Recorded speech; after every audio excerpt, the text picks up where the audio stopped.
This is Optimal Living Daily, Episode 5, The Things We Are Prepared to Walk Away From by Joshua Fields Millburn of theminimalists.com. Get ready to maximize your potential with Optimal Living Daily, the podcast that brings you the best in personal development and productivity every day of the week. Your optimal life awaits. Now here's your host, Justin Malik.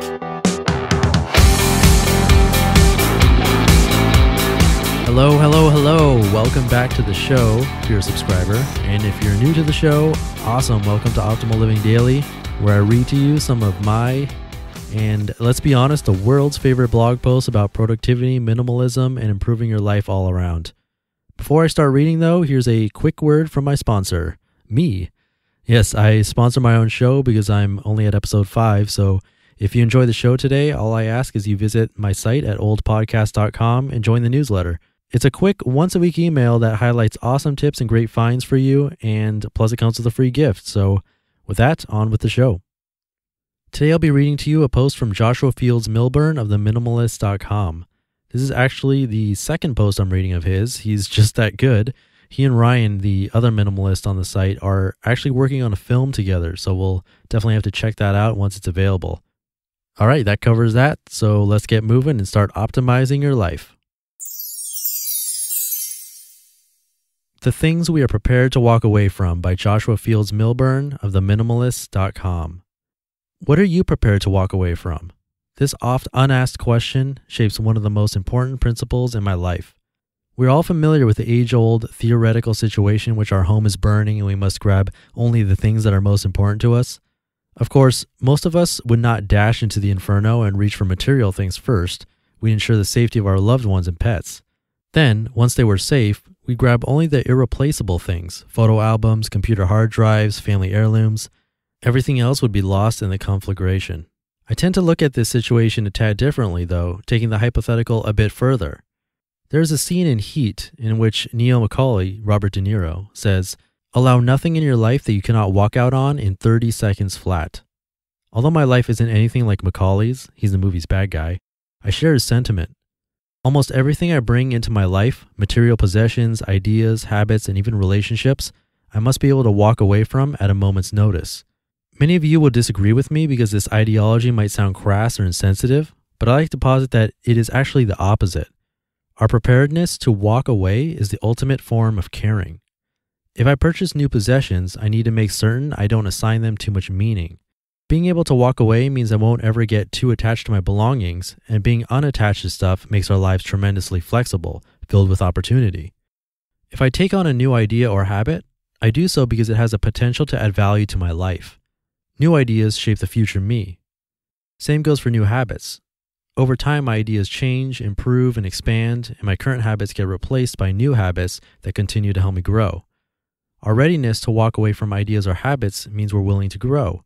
We're willing to constantly pursue a better version of ourselves. If I bring a new relationship into my world, I know I must earn their love, respect, and kindness. I also expect they too are willing to walk away should I not provide the support and understanding they require. This means we must both work hard to contribute to the relationship. We must communicate and remain cognizant of each other's needs. And above all, we must care. These fundamentals, love, understanding, caring, communication, build trust, which builds stronger relationships in the long run. Sounds paradoxical, but our willingness to walk away actually strengthens our bond with others. And the opposite stance, being chained by obligation to a relationship, is disingenuous, a false loyalty birthed from pious placation. There are obvious exceptions to this rule. There are certain things we cannot easily walk away from: a marriage, a business partnership, a job that pays the rent, a passion. The key is to have as few exceptions as possible. Naturally, even these exceptions aren't exceptions for everyone. Marriages often end, as do businesses. People get laid off and passions change over time. Even though we might not be able to walk away from these things in 30 seconds flat, we can ultimately walk away when these situations no longer add value to our lives, or worse, when they drain value from our lives. Everything I allow into my life enters it deliberately. If my home was a flame, there's nothing I own that can't be replaced. All my photos are scanned. All my important files are backed up, and all my stuff has no real meaning. Similarly, I'm prepared to walk away from nearly anything, even our website, teaching, or writing, if need be. Doing so safeguards my continued growth and improves my relationships with others, both of which contribute to a fulfilling life, a life of meaning. It was C.S. Lewis who, 50 years ago, eloquently said, "Don't let your happiness depend on something you may lose." In today's material world, a world of fear-fueled clinging, his words seem more apropos than ever. You just listened to the blog post titled, "The Things We Are Prepared to Walk Away From" by Joshua Fields Millburn of theminimalist.com. How about you? Do you easily walk away from things, both big and small? Is it difficult? Do you attach yourself to them? I'm curious. Just send me a tweet. I'd love to start a conversation. You can find me at Old Podcast on Twitter. One last time, I am my own sponsor and providing this content to you for free, so if you enjoyed it, please subscribe to the short weekly newsletter at oldpodcast.com. That's how I know I should keep doing this for you. I'd love to keep doing it, just need a little support. And that's one more episode in the books. Thank you for joining. Your optimal life awaits.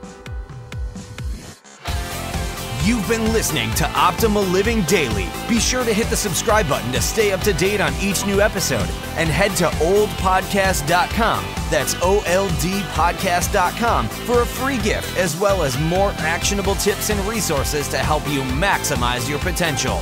Thanks for joining us, and remember, your optimal life awaits.